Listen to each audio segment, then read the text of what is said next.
comics. But Yeah. let's talk about the final character of the main four, Amy Rose. Oh, yeah. I like Amy. Actually, I really like the character of Amy. I actually did not have problems with her in the beginning. My problems with her stemmed after Adventure 2 when, again, that's where a lot of my problems seem to stem is when Heroes came along. I was about to say, Heroes was, like, in terms of just like everyone's, yeah, just personality-wise, they screwed up for the sake of making it more campy. Yeah. Now, let's hear Amy's original bio. Let's hear that. Okay, he actually she's the during Sonic C's release, she's the only one. She has like a bio, but I don't think it was written out. But she was 12 years old, and actually, that's Sonic Adventures. That's Sonic Adventures bio. She was supposed to be 12. I think in like the original 90s, 16 became. Yeah, she was around Tails' age. Maybe a little bit older, possibly. I think a little young. I think around either the same age or younger. Okay. And like, she was actually she was literally a fangirl of Sonic. Now like, keep that in mind, people. Fangirl. Fangirl. Keep that word like very seeped into your memory, because this is going to be important when we talk a little bit more about her in the future. But yeah, she was a total fangirl. Like Sonic's number one fan. She was a kid. Mm-hmm. She was kind of the the 90s like 90s girl. Was kind of into like everything. Yeah. Like she would I think the original Japanese story, like she read tarot cards, and that's how she found out that Sonic and her were meant to be and stuff. And so she decided to, and like they told her to meet at the lake where Little Planet was supposed to appear, and then she gets kidnapped by Metal Sonic. Mm-hmm. So, like her whole becoming like obsessed with Sonic developed from just her, like having like schoolgirl crushes. Yeah, and that's usually let me see who I'm meant to be. And to me, that's where the line should have been drawn and kept in that line, because when we talk about Amy Rose, when it comes to Amy Rose, she is the emotional core of the group. She's not a physical fighter. She's not a tech person. She's not an extreme adventuring type. She is the heart of the group. And, you know, a lot of people might scoff at that notion, but it's true. Her schoolyard crushes with Sonic should have been drawn at that point. Because if you played Adventure 1, in Adventure 1, you can obviously play as Amy, and she has her own story that she's buying groceries. Yeah, she's buying groceries, but more to the point, Amy is trying to develop her own independence. Well, that's what I was going to say. Like, she's not worried about. She's actually like, at the beginning of the game. She's not worried really. Like, she's thinking about Sonic, but she's kind of like trying to live her own life. And like, she's not thinking of Sonic in the nostalgia sense. Like, yeah. Oh man, that last adventure of Sonic saving my ass from giant metal clones was pretty awesome. Yeah. Like, in hindsight. But she's living her own life. She's got her obviously own apartment or whatever in this she's according to her bio, she's supposed to live. She lives in Station Square. Yeah, so it's called Central City. Whatever. Shit going on.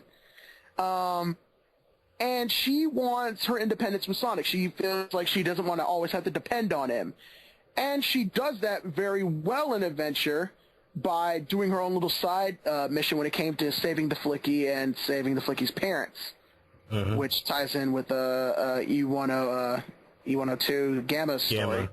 Yeah, it ties in with Gamma's story. In Adventure 2, she's got a lot of like, oh yeah, I did this. I can kick it with the big boys and be good. And in Adventure, she tries it, and it's successful to a point. Not really successful, but it's successful enough that she's like, oh, I got Sonic out of jail. I'm cool. You kind of owe me one. I mean, she plays it off like, oh, yeah, you have to marry me. Ha, ha, ha, ha, ha. But it's a joke. Yeah. She's totally making it seem like, yo, you owe me. I'm just a little girl. I totally saved your ass. You're in Sonic's just like, whatever. Yeah, I could have broken out any time. Yeah, and even then, Sonic's kind of, his ego's probably a little bit busted there. He's like, Oh, it was. It's like, what do you get? This little girl in a dress with a hammer broke into a military base and saved my ass. I like what I like what Tails he hears about it. He's like, what is she doing there? That's like the first question she asked. And even that, if you think about it, she got there before Tails. So, fuck it. First off, that raises the question how she got there, but obviously you got to give Amy some badass points for the fact that she got there. She was able to infiltrate a high security military government facility, an island before the prodigy, exactly, before the super smart kid with a jet could get there. So obvious points. Now later on in Sonic Adventure 2, you obviously see that Sonic and Tails are constantly ditching her. Why? Because the adventure's she's not really holding up with the adventure. Well, it builds up to her moment with Shadow. Yeah. Now, for the moment, she's not supposed to be the one in the action. She's supposed to be the one who's like, hey, like you said, the emotional part. Because, obviously she gets abducted by Robotnik at gunpoint. She's constantly having to evade police. Shit's getting too big for her. And it's not to say that Amy can't handle her stuff. It's just the fact that Amy cannot handle this not lighthearted, this not easy adventure that could actually end at the death of everybody. It's too much. Yeah. So when she finally has her moment with Shadow and actually, okay, I know the speech was a little bit dumb and it didn't make sense. I blame translation error. But he does translation error. There's a couple points that she says in the speech that doesn't make sense because, everyone's good as long as they try for their wishes. Oh yeah, that part. I'll get back to that though. That's another topic for another day. But she convinces Shadow to help out the group. She shows that she has an emotional core empathy, something that not every other character has. Knuckles is not going around saying, look, let me talk to you on an emotional level. Yeah. Tails is not talking to people on an emotional level. And every time they've tried to make Sonic talk to someone on an emotional level, it comes out awkward. I.e. Sonic 06, Sonic with a mountain of handkerchiefs. It's not. Don't hold Sonic. You never finished Sonic and the Secret Rings? I never played it. Good. Because, eventually the evil guy turns out to be in love with the genie that Sonic's helping out. I was going to say, does this have to do with the genie chick? Yeah, it does. Okay. For some reason or another, but he's evil. So she tries to help out the evil guy, and then he's like, "I wish you." I saw that cutscene. Yeah.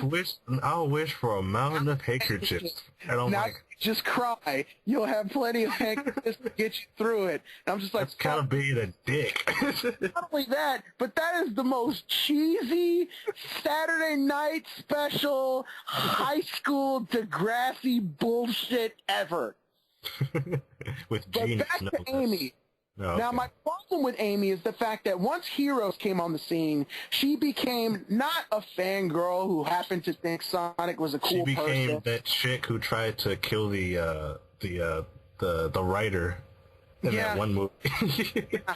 She is a character who literally says, if there is no escape, you can't get out of marrying me, and I will fight you in hand-to-hand combat. Now, this is completely 180 degrees against Amy's character. First off, let's just get this out the way. In Sonic CD, they showed her following Sonic around in that little scene and having a little heart. All she does is hug her, hug him. But she's a kid. Yeah. She's a child. It's a little girlhood fantasy. We've all had those. Now, that does not mean that it should tie into a severe psychotic obsession when she gets older, to the fact that she's constantly chasing him around. He's constantly having to avoid her. She's constantly saying, Sonic, marry me, even though I'm underage. It's on a very mentally disgusting level to me, and I actually think it does a severe disservice to Amy's character. I think they make fun of that in the Archie comics when they go into the alternate dimension, and their Amy is like a complete psychopath. Prime example, look at Sonic Generations when, like, in the ending scene, Sonic is holding her by the head, and she's like, ah, Yeah, and I he's just know. like, tail. Thanks for the chili dog, but I need to get this girl off me. Yeah. You know, and I don't like, this is not Amy. I don't care what anyone says. This is not Amy Rose. This has never been Amy Rose's character. Amy Rose strived for independence. Amy Rose strived for her own identity when it came to Sonic's group.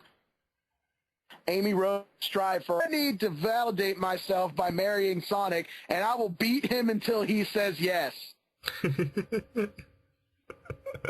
That was not what was supposed to work. But lo and behold, Sega dropped the ball.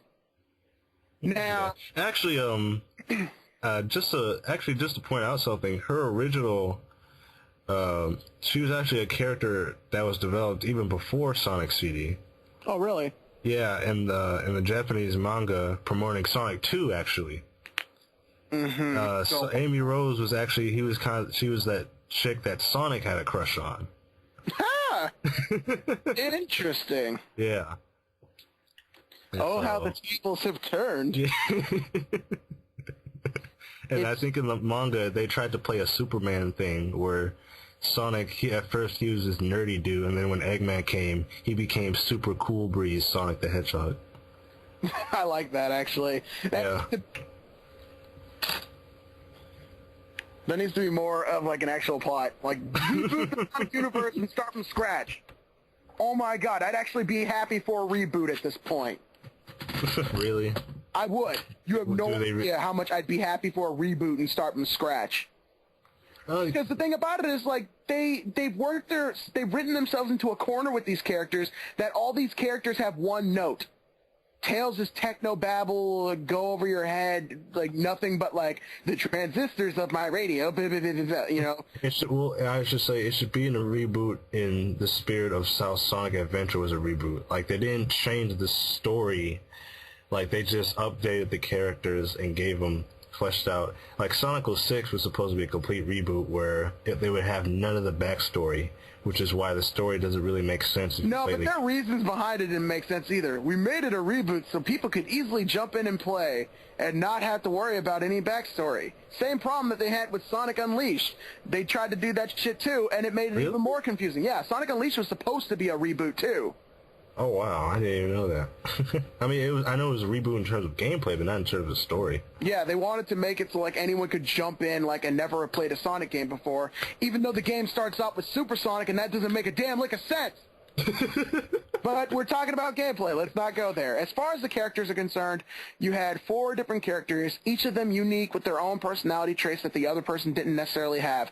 Tails being the brains, the voice of reason, the person who levels out Sonic. Sonic being the brash adventurer who's quick to action and quick to thinking. Knuckles being the patient, almost militaristic in a sense, disciplined, noble savage, and Amy being the emotional core who strives for independence and strives for her own identity and doesn't need other characters to validate herself for it. Now, these characters were unique in the aspect of being heroes. They were unique in the aspect of being a team. And now it's just Sonic with his ultra, I'm super cool, ultra Sonic, don't need no friends, don't need no partners. And the fans have completely rejected them as characters. They're more jokes. I want to point out something that actually in the European comics, I know I'm going to the comics a lot, but they actually do a good job with the characters. Amy actually does join the Freedom Fighters in the European comics. It's cool. In the European comics, it's cool because she even gets like a crossbow. That's actually pretty damn cool. I'm not even kidding. She has a crossbow. But yeah, please take note, Sega. I think she officially, at that point when she's older and she got a crossbow, she officially grown out of her Sonic crush. So it's kind of like a joke at this point. Yeah, I would honestly think that they would do that with the character. It's like, she should grow up. She's the character who hasn't grown up at all. Like, whatsoever. In fact, she did grow up in Adventure 1 and 2, and then she reverted back to childhood, but in a teenage body, and it's really weird. So I honestly feel like the characters have been done a severe disservice to the story. Now, what makes a Sonic game good? The characters have to work with each other. They have to really interact well. You can't have one overpowering the others, but you can't have characters that are one note and useless too. That's what made the original Sonic team, the original, faction of Sonic, Knuckles, Tails, and Amy work, because each one of them were different. Each one of them had their own identity. Each one of them worked well with each other when they needed to. Like, even I love how Nintendo Power got it before Sega did. It's like, they talked about Sonic and Amy, and it's like, they were never really a couple. They really weren't. First off, it would be weird if they were, because if she's Tails' age, like you said, and Sonic's 16, ew! Yeah, exactly. Just wicked ew!